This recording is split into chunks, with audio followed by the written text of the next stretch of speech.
नमस्कार. गैरसमज वर्सेस समज 30 दिवस सिरीज दिवस 14 गैरसमज 14वा. तूप आणि भात खाल्लं की डाएट बिघडलं. मोठा गैरसमज. तूप भात खाल्ला की डाएट बिघडतं असं तुम्हालाही वाटतं का? बऱ्याच लोकांना वाटतं की तूप म्हणजे चरबी आणि भात म्हणजे साखर. दोघंही वजन वाढवतात. पण सत्य काय आहे?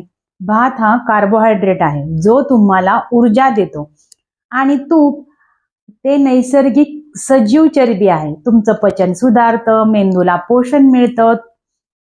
तुपामुळे विटॅमिन ए, डी, ई आणि के हे फक्त फॅट सोबतच शोषले जातात.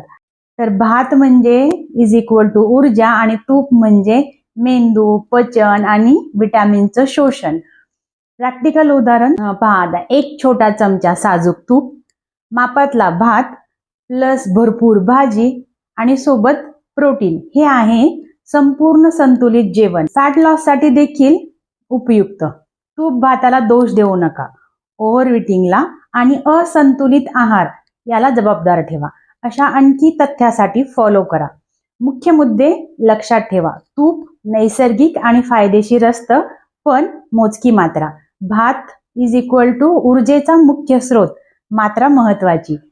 वजन वाढवण्यामागे किती खाल्लं आणि कशा सोबत खाल्लं हेही तितकंच महत्वाचं.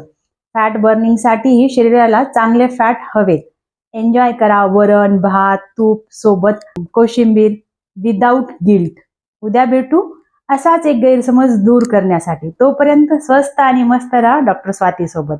लाईक, शेअर आणि सबस्क्राईब करायला मात्र विसरू नका. डिस्क्रिप्शन नक्की चेक करा. धन्यवाद.